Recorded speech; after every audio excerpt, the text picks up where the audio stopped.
Student, आज की class में हम लोग पढ़ने वाले हैं हैज बीन और हैव बीन का यूज। वास्तव में अगर आपने इसके पहले का क्लास देखा है प्रेजेंट परफेक्ट टेंस, तो ये उसका पार्ट 2 ही है।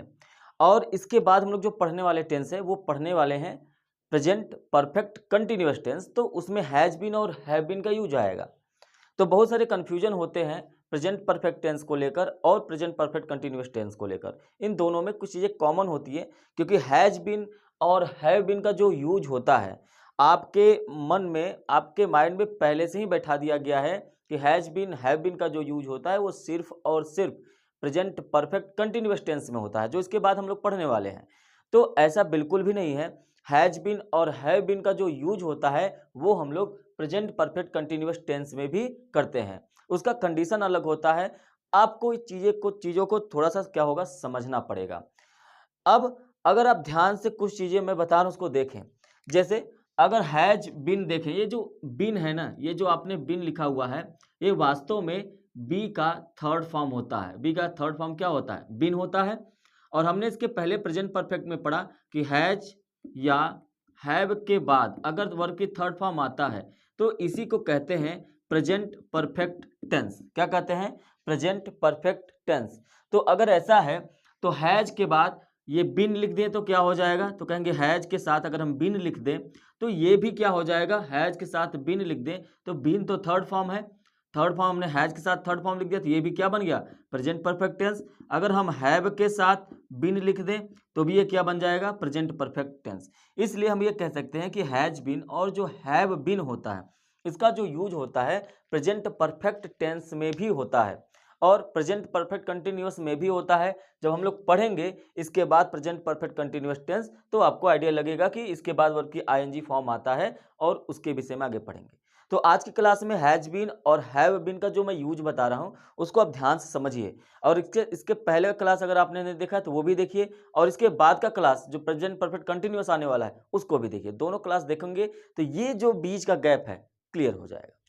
ठीक है, तो ये बात आपको समझ में आया होगा कि आज हम प्रेजेंट परफेक्ट टेंस ही पढ़ने वाले हैं। पार्ट 2 है, इसके पहले पार्ट हम लोगों ने 1 पढ़ा था। ठीक है, चलिए बिल्कुल पेशेंस के साथ ध्यान से समझने की कोशिश करिए। यहाँ पर देखिए हमने लिखा हुआ है, आज हम जो यूज पढ़ने वाले हैं हैज बिन और हैव बिन का प्रयोग पढ़ने वाले हैं, यूज पढ़ने वाले हैं। ठीक है, देखें जब भी हम कोई ट्रांसलेशन करने वाले हों और हिंदी का वाक्य मिला हो तो उसके अगर अंत में है आया हो, हूँ आया हो आया हो, कुछ भी आया हो, है, हूँ, हो, तो उसके जस्ट पहले या उसके पहले कहीं पर भी और इनके पहले क्या आया हो, कोई टाइम दे रखा हो और टाइम के बाद क्या लिखा हो? से लिखा हो। टाइम के बाद क्या लिखा हो? से। तो अगर ऐसा है, जैसे यहां पर देखिए मैं 4 दिनों से अनुपस्थित हूं, यहां पे क्या आया? हूं, और इसके पहले दिया है 4 दिन, ये आपका टाइम हो गया और से ये हो गया। अगर इतना लिखा है तो सेंटेंस को पढ़ने के बाद आपको क्या पता चलना चाहिए? आपको पता चलना चाहिए कि पास्ट में प्रारंभ हुआ और अभी भी जारी है या जस्ट अभी कंप्लीट हुआ है। ठीक है, अभी भी जारी है या जस्ट अभी कंप्लीट हुआ है। अगर ऐसा सेंस मिलेगा तो आपको यूज करना पड़ेगा हैज बीन और हैव बीन का। अब इस बात को थोड़ी सी गंभीरता से लेते हैं कि अगर आपने इसके पहले का क्लास लिया है प्रेजेंट परफेक्ट टेंस में, तो उसमें आपने देखा कि जो प्रेजेंट परफेक्ट टेंस है वो किसी ऐसे एक्शन या स्टेट को दिखाता है जिसका काम कंप्लीट हो गया हो पास्ट टाइम में, लेकिन उसका इफेक्ट प्रेजेंट टाइम में रहता है। जैसे मैंने अपना काम कर लिया है तो इसका मतलब अपना काम कर लिया, अब मैं खेलने जा सकता हूं, तो काम मेरा कंप्लीट हो गया, मैंने पास्ट में ही कंप्लीट कर दिया है, लेकिन उसका इफेक्ट अभी भी प्रेजेंट टाइम में है। तो अगर प्रेजेंट टाइम में है तो हम लोग ऐसे सेंटेंस को प्रेजेंट परफेक्ट टेंस में बनाते हैं। लेकिन अगर पास्ट में प्रारंभ हुआ, अभी भी जारी है, इसका मतलब क्या है कि अभी भी हम लोग उस काम को कर रहे हैं, या तो अभी भी कंप्लीट हुआ है तो उसका इफेक्ट तो प्रेजेंट टाइम में है। इसलिए हम लोग हैज बीन और हैव बीन का यूज करेंगे। इतनी सी बात आपको समझ में आ गई होगी। ठीक है, अब दूसरी बात कि जब हम लोग टाइम का यूज करते हैं और टाइम के साथ से आता है, टाइम के साथ क्या आता है? से, तब हम लोगों को सिंस और फॉर का पता होना चाहिए। क्या पता होना चाहिए? सिंस और फॉर। ध्यान से देखिए, सिंस और फॉर ये दो ऐसे टॉपिक हैं जो इसके बाद के टेंस में हमको हमेशा मिलेंगे, तो उसको अभी से ही इसी क्लास में पढ़ लेते हैं। देखिए, जो सिंस होता है और जो फॉर होता है, सिंस हमेशा निश्चित टाइम के लिए होता है, निश्चित टाइम के लिए होता है, और जो फॉर होता है वो अनिश्चित टाइम के लिए होता है, अनिश्चित टाइम के लिए होता है। बात समझ में आया होगा। निश्चित टाइम का मतलब फिक्स, निश्चित टाइम का मतलब फिक्स। अगर हम कहें 1994 ये टाइम फिक्स है, लेकिन हम कहें ईयर, साल, तो ये फिक्स नहीं है। अगर हम कहें मंडे, तो मंडे तो फिक्स ही है, इसमें इधर उधर नहीं हो सकता है। मतलब ऐसा टाइम जिसमें फेरबदल नहीं हो सकता है, फिक्स रहता है, तो उसको हम लोग सिंस के साथ जोड़ते हैं। तो ऐसे सेंटेंस में तो सिंस के साथ आएगा मंडे। लेकिन अगर हम यहीं पे वीक कर दें तो वीक, तो ये आपका क्या आ जाएगा, आपका फॉर के साथ आ जाएगा। इसी तरीके से ओ क्लॉक, ओ क्लॉक मतलब बजे, 4 बजे से वहां पे लिखा हुआ कहां पर, ये 9 बजे से, 9 बजे से मतलब 9 o'clock, तो 9 o'clock में चेंज नहीं हो सकता है, 9 बजे में चेंज नहीं हो सकता। लेकिन अगर हम यहीं पर कर दें कि 1 घंटा या 2 घंटा मतलब आवर, तो इसमें हम लोग चेंज कर सकते हैं। ठीक है, इसी तरीके से डे में चेंज कर सकते हैं। ठीक है, तो जिसमें हम लोग चेंज कर सकते हैं वो अनिश्चित टाइम हो जाता है और उसके साथ फॉर आता है, और इसमें चेंज नहीं कर सकते हैं वो निश्चित टाइम हो जाता है और उसके साथ सिंस आता है। जैसे मॉर्निंग हो गया, मॉर्निंग, इवनिंग, आफ्टरनून, इन सब के साथ हम लोग सिंस का यूज करेंगे। मतलब अगर आपको ये पता चले कि कितने देर में हो रहा है, कितने देर में हो रहा है, तो फॉर का यूज करेंगे, और कितने टाइम फिक्स में हो रहा है मतलब निश्चित समय दिया गया है, तो हम लोग सिंस का यूज करेंगे। ये बात आपको समझ में आ गई होगी। ठीक है, अगर आप ध्यान से देखें, ईयर के अंदर ही 1994 1995 आता है, वीक के अंदर ही संडे मंडे ट्यूसडे आता है, आवर के अंदर ही 9 o'clock 10 o'clock आता है, डे के अंदर ही मॉर्निंग इवनिंग ये सब आते हैं। तो इस हिसाब से भी आप अपने अंदर बैठा सकते हैं। अगर हम कहें मंथ आ गया, तो मंथ तो बहुत सारे होते हैं, तो मंथ के अंदर क्या आता है, जनवरी फरवरी मार्च अप्रैल, ये सब भी आता है। ठीक है, तो ये सब क्या हो जाएंगे, सिंस हो जाएंगे। लेकिन मंथ जो है वो किसके साथ आएगा, फॉर के साथ आएगा। तो ये चीजें आपको याद रखनी है। ठीक है, हमेशा काम में आएगा। चलिए, अब यहां पर आपको ध्यान से समझना है कि ये जो सेंटेंस दिया गया है, इस सेंटेंस को कैसे ट्रांसलेट करेंगे। मैं 4 दिनों से अनुपस्थित हूं, मैं मतलब क्या हो जाएगा, आई, मैं। अब देखिए, 4 दिनों से, जैसे ही टाइम के साथ से लगा हुआ है, ध्यान रखना से लगा होना चाहिए, टाइम के साथ क्या लगा होना चाहिए, से। टाइम के साथ से लगा हुआ है, तो इसके पहले हम लोग सिंस का यूज करेंगे या फॉर का यूज करेंगे। इसके पहले इस टाइम को देखने के बाद सिंस या फॉर यूज करेंगे। और टाइम के साथ से लगा हुआ है, तो 100% अपने मन में बैठा लीजिए कि हमको हैज बीन या हैव बीन का यूज करना है। टाइम के साथ से लगा हुआ है, तो आपको हैज बीन या हैव बीन का यूज करना है। ठीक है, देखिए, आई के साथ हैव यूज होता है, तो हैव बीन हो जाएगा। अब ये कैसे पता चला, इसके लिए आपको पिछला क्लास देखना पड़ेगा, किसके साथ हैज किसके साथ हैव यूज होता है। आई हैव बीन मतलब मैं, हैव बीन का मतलब हूं। आई हैव बीन क्या हूं, अनुपस्थित हूं, एब्सेंट।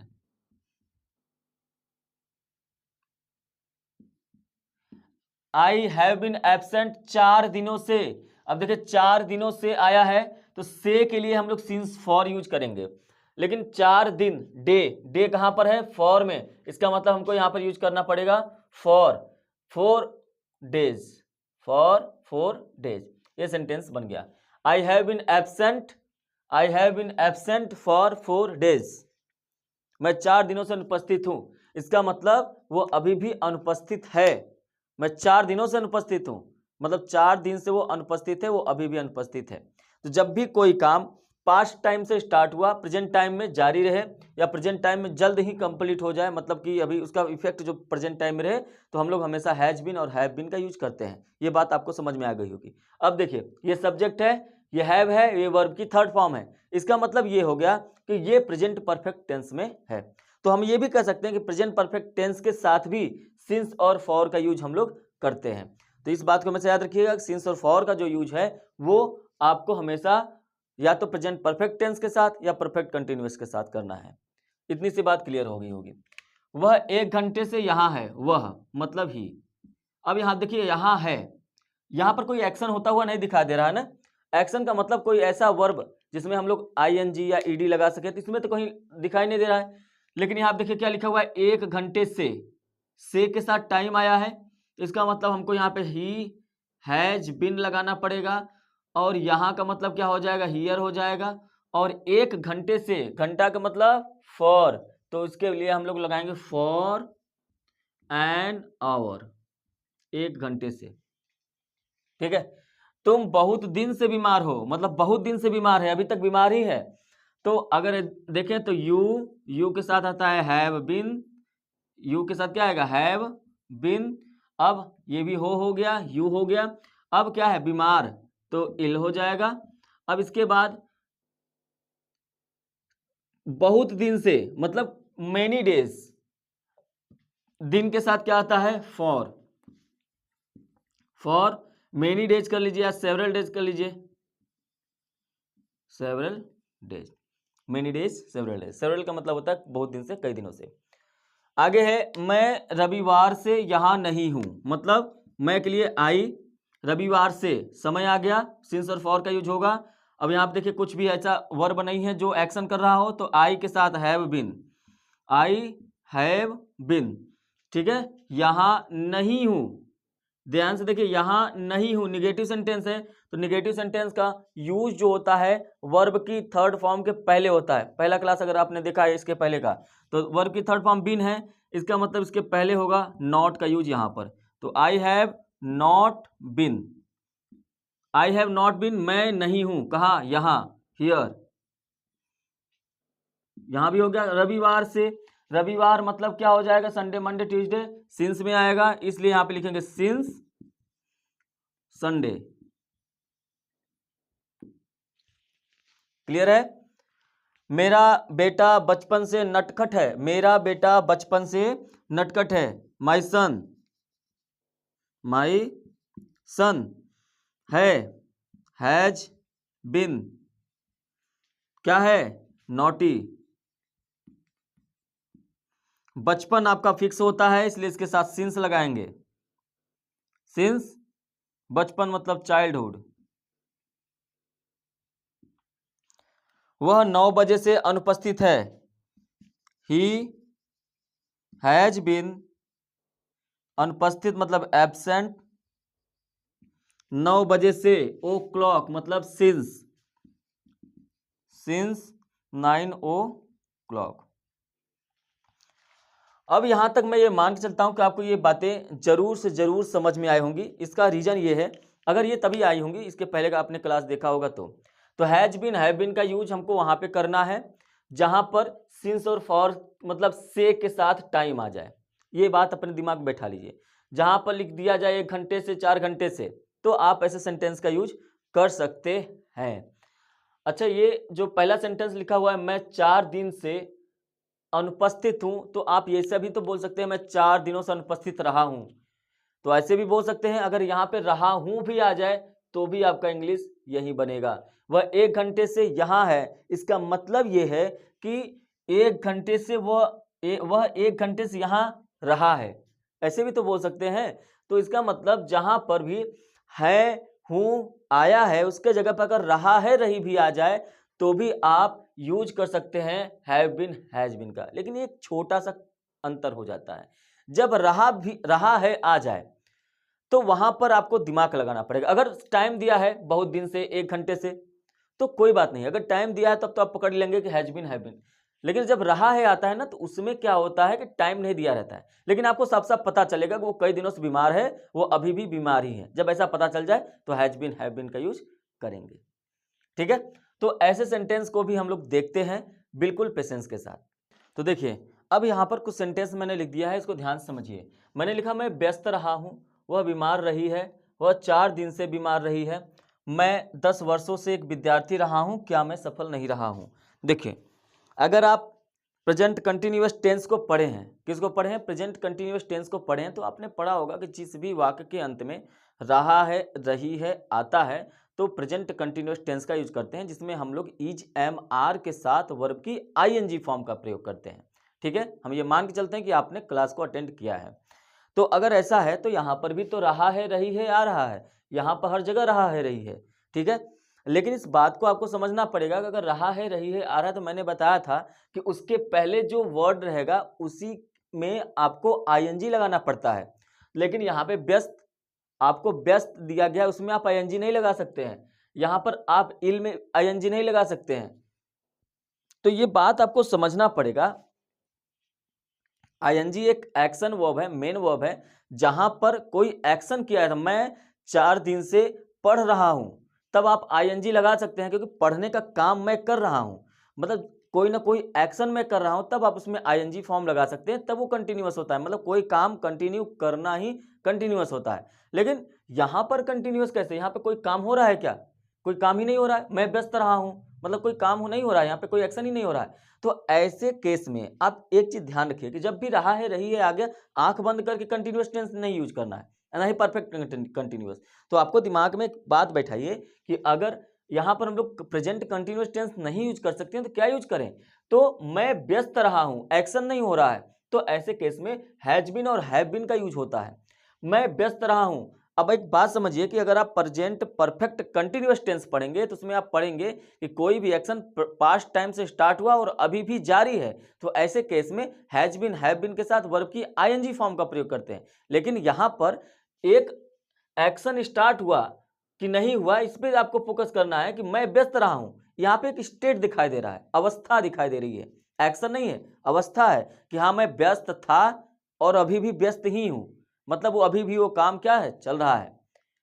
तो यहां पर एक बात समझना है कि ऐसे केस में आपको हैज बीन और हैव बीन का ही यूज करना है। तो जो इसके पहले आपने पढ़ा कि है, हूं, हो अगर आए, लेकिन उसमें टाइम प्लस से दिया रहे, तो आपको यूज करना है हैज बीन हैव बीन। लेकिन अगर इस है, हूं, हो के जगह पर क्या आ जाए, रहा है, रही है, रहे हैं, और उसमें टाइम के साथ से दिया है, अगर टाइम के साथ से आ ही गया, तब तो आपको आंख बंद करके हैज बीन और हैव बीन का यूज कर लेना है, कोई प्रॉब्लम नहीं है ना।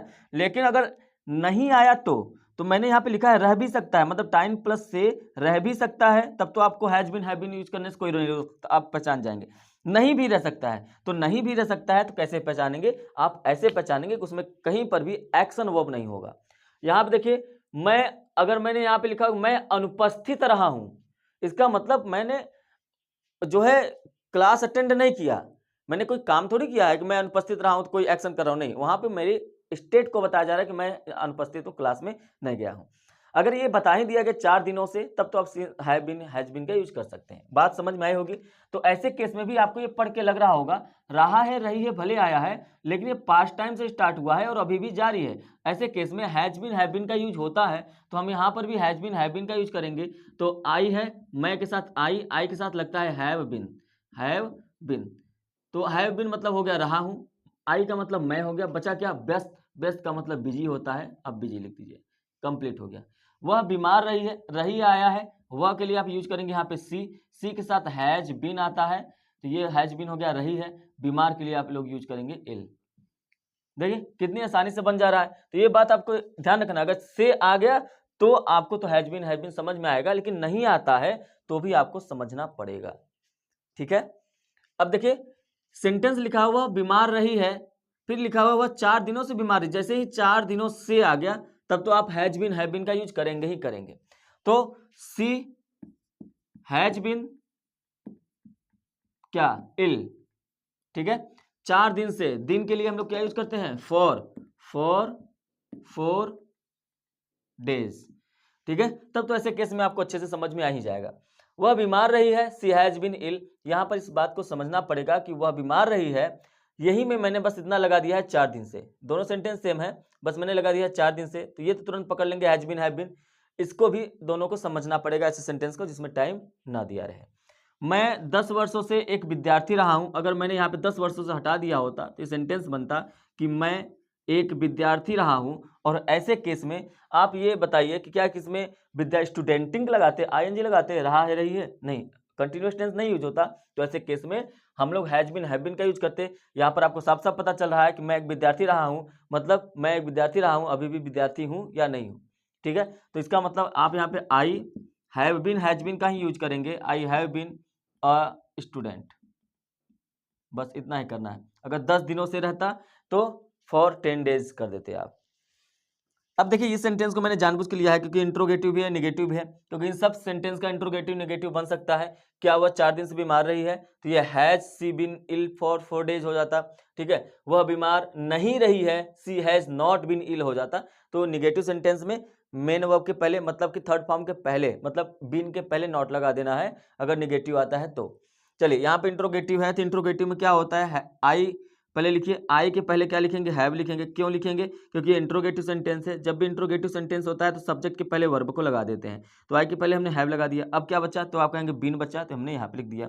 ठीक है, तो ये हो गया रहा। आई हैव बीन आपने लिखा है, तो क्या मैं रहा हूँ, इतना आपने लिख दिया। बचा है नहीं, नहीं मतलब बीन के पहले नॉट लगाना है, तो यहाँ पे नॉट लगा दीजिए। नहीं भी कंप्लीट हो गया, बचा क्या, सफल मतलब सक्सेसफुल।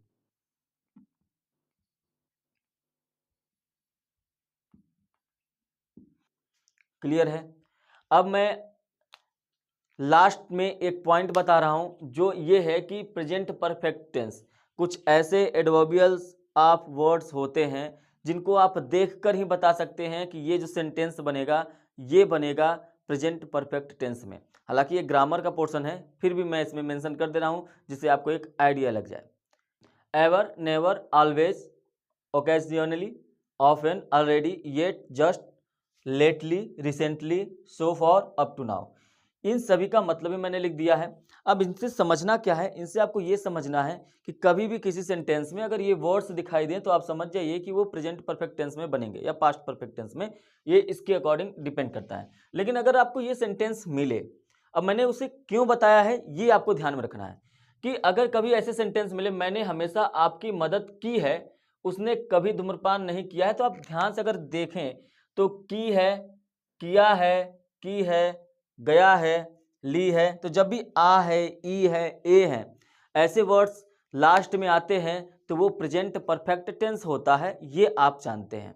ठीक है, अच्छी बात है कि प्रेजेंट परफेक्ट टेंस होता है, तो आप इसको प्रेजेंट परफेक्ट टेंस में चेंज करेंगे। लेकिन इसमें से ये वर्ड्स, एक तो हो गया एवर, ये जो है एवर, दूसरा है नेवर, ठीक है, और ये हो गया ऑलवेज, उसके बाद ऑफन, और ये हो गया ऑलरेडी पहले से ही, जस्ट तुरंत, ये जो जिसको मैंने अभी ब्रैकेट में किया, ये हमेशा बीन के पहले आते हैं। बीन के पहले मतलब वर्ब की थर्ड फॉर्म के पहले आएंगे। ये ever, never, always, often, already, just, ये सभी हमेशा कहाँ पे आएंगे, मेन वर्ब के पहले, वर्ब की थर्ड फॉर्म के पहले इनका यूज करना है। ठीक है, इस बात को ध्यान से रखिए, इसीलिए मैंने इसको बताया। चलिए इन सेंटेंस को कंप्लीट करके इनको समझने की कोशिश करते हैं। बात समझ में आई होगी। मैंने हमेशा आपकी मदद की है, मैंने मतलब आई, मैंने, ठीक है, प्रेजेंट परफेक्ट टेंस है, आई के साथ क्या लगेगा, आई के साथ हैव, मदद करना हेल्प, इसकी थर्ड फॉर्म हो जाएगा हेल्प्ड, ठीक है, हेल्प्ड, आपकी मतलब यू, तो आपकी मदद की है मैंने। अब बचा है हमेशा, तो हमेशा को कहाँ पे रखें, आप ऐसे भी लिख सकते थे इसको, I have helped always you, I always have helped you. तो ऑलवेज का जो पोजीशन होगा वो कहाँ पर होगा, तो आप देखेंगे यहाँ पे ऑलवेज हमेशा वर्ब की थर्ड फॉर्म के पहले यूज होगा। ये बात आपको ध्यान में रखना है, वर्ब की थर्ड फॉर्म के पहले, वर्ब की थर्ड फॉर्म के पहले मतलब ऑलवेज यहाँ पर यूज करेंगे हम। इसी तरीके से यहाँ पे लिखा हुआ है कभी नहीं, तो कभी नहीं आपका नेवर होता है, और नेवर का मतलब कभी नहीं होता है, इसको भी वर्ब की थर्ड फॉर्म के पहले यूज करना है। तो उसने मतलब ही के साथ आता है हैज, हैज के बाद आपका वर्ब की थर्ड फॉर्म ही आएगा। स्मोक्ड होता है थर्ड फॉर्म, तो इसके पहले ही हम लोग लगाएंगे नेवर, नेवर का मतलब होता है कभी नहीं, तो ये हो जाएगा he has never smoked. Smoke का मतलब ही होता है धूम्रपान करना, इसलिए धूम्रपान किया है, इसका मतलब हो गया स्मोक्ड। क्लियर है, ही हैज नेवर स्मोक्ड, ये बात आपको समझ में आई होगी। मैंने प्रायः राम की मदद की है, मैंने मतलब आई के साथ आता है हैव, मदद करना हेल्प्ड, किसकी, राम की, राम, बचा क्या है, प्रायः, प्रायः क्या होता है, प्रायः ऑफन होता है, और ऑफन भी ब्रैकेट में है, इसका मतलब वर्ब के थर्ड फॉर्म के पहले इसका पोजीशन होगा ऑफन। वह तुरंत गया है, ही हैज गॉन, तो थर्ड फॉर्म के पहले ही क्या यूज करना पड़ेगा, जस्ट, क्यों, क्योंकि यहाँ पे देखिए जस्ट को मैंने ब्रैकेट में रखा है, वर्ब की थर्ड फॉर्म के पहले ही इसका यूज करना पड़ेगा। मैंने वह फिल्म पहले ही देख ली है, पहले ही, ऑलरेडी, पहले ही, पहले से ही या पहले ही, ऑलरेडी है, ऑलरेडी का मतलब वर्ब की थर्ड फॉर्म के पहले। तो मैंने मतलब क्या हो जाएगा, आई के साथ आता है हैव के साथ आता है थर्ड फॉर्म, देख ली है मतलब सीन, पहले ही मतलब ऑलरेडी, और वह फिल्म मतलब दैट फिल्म। क्लियर है? तो ये रहा आपका ये वाला पॉइंट, प्रेजेंट परफेक्ट टेंस यहां पर जाके कंप्लीट होता है। हालांकि अभी पास्ट इंडेफिनिट टेंस पढ़ेंगे तो भी प्रेजेंट परफेक्ट टेंस की चर्चा करेंगे, पास्ट परफेक्ट टेंस पढ़ेंगे तो present perfect tense, past indefinite tense की भी चर्चा होगी। ये तीनों हमेशा चर्चे में ही रहते हैं। और उम्मीद है कि जहां तक मैंने आज यहाँ तक जो भी बताया हुआ है आपको सारी चीज़ें अच्छे से क्लियर हो गई होंगी। आज का क्लास थोड़ा सा हल्का सा टफ है, लेकिन एक दो बार पढ़ेंगे तो क्लियर हो जाएगा। क्लियर है? अगर इतना आ गया तो आगे के सेंटेंस कभी भी कोई परेशानी नहीं देंगे। मैंने पहले भी आपको बता रखा है कि अगर आपने present indefinite, present continuous, present perfect continuous आपने अच्छे से पढ़ लिया तो पास्ट में परेशानी नहीं होगी, क्योंकि बस आपको वर्ब चेंज करना होता है, बाकी सारी चीज़ें वहीं होती हैं। क्लियर है? तो अगर आपको ये वीडियो अच्छा लगा हो तो इसको लाइक करें, शेयर करें, चैनल पे पहली बार है तो जरूर से जरूर सब्सक्राइब कर लें। चलिए मिलेंगे नेक्स्ट क्लास में। Thank you, have a nice day.